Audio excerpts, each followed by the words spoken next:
Right, we're here to show you how to clean the filters on your new Panasonic TKR model. Most makes and models are pretty similar. Simply lift the tabs up like this, pull the filter out and remove them to clean outside with the hose.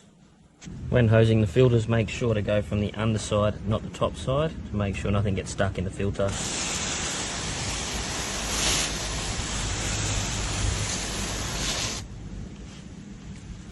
Once the filters are nice and dry from outside, simply put them back in. And gently fold down the lid.